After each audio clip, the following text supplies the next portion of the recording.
আমরা জানি শহীদ প্রেসিডেন্ট জিয়াউর রহমান 1978 সালে রাশিয়ার আলটিমেটায় ঘোষণা করে এসেছিলেন বাংলাদেশে স্বাস্থ্যসেবা পৌঁছে দেবেন, এবং তারই পরিপ্রেক্ষিতে এদেশে ওই যে উপজেলা লেভেলে স্বাস্থ্য ব্যবস্থা হয়েছে।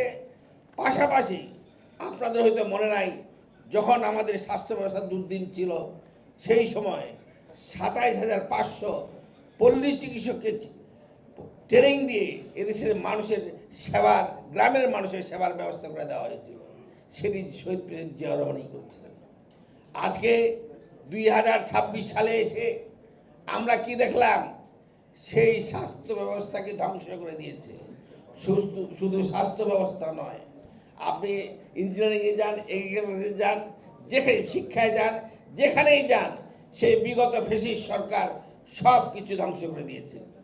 আমি এখানে অনেক ডাক্তার আছেন যারা আপনারা চাকরি করতে পারেন নাই, চাকরির সময় থাকা সত্ত্বেও। তার প্রকৃত উদাহরণ আমি নিজেই। আমি চাকরি করতে পারি নাই 2008 সালের পর, যখন এই ফ্যাসিস্ট সরকার এসেছিল। আমাকে 3 দিনের নোটিশে বরিশালে ট্রান্সফার করা হয়েছিল। আমি শেখ হাসিনাকে ধন্যবাদ দিতে চাই। উনি ট্রান্সফার করেছিলেন বলেই আমি বরিশাল যাই নাই, এবং আজকে আমি এমপি হিসেবে আজকে এখানে বক্তৃতা দিতে পারি। এটি আমার কপাল যে উনি আমাকে ট্রান্সফার করেছিলেন। এতে এই বন্ধুরা, কোনো কিছুতে আমরা ক্ষান্ত হব না বা আমরা চেপে যাব না। আজকে আপনাদের মধ্যে অনেকের প্রশ্ন উঠেছে, অনেক বিভেদ আছে, অনেক দুঃখ আছে। সেই দুঃখকে আমরা মোকাবেলা করব।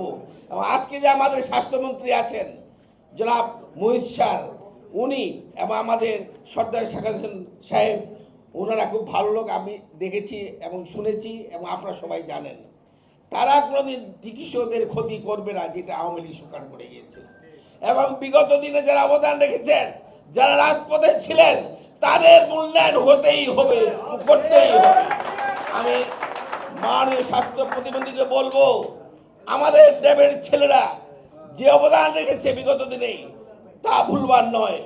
আমরা যখন করোনা দেখা দিয়েছিল, যখন ডেঙ্গু দেখা দিয়েছিল, যখন কোনো বন্যা দেখে দিয়েছিল, আমরা ঘরে বসেছিলাম না।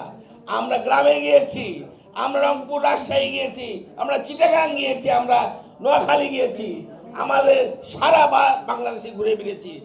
আজকে জিয়াউর রহমানের সরকার, জনাব তারেক যোগ্য উত্তরসূরি জনাব তারেক রহমান প্রধানমন্ত্রী, এই সময়ে এই চিকিৎসকরা বঞ্চিত হবে কেন?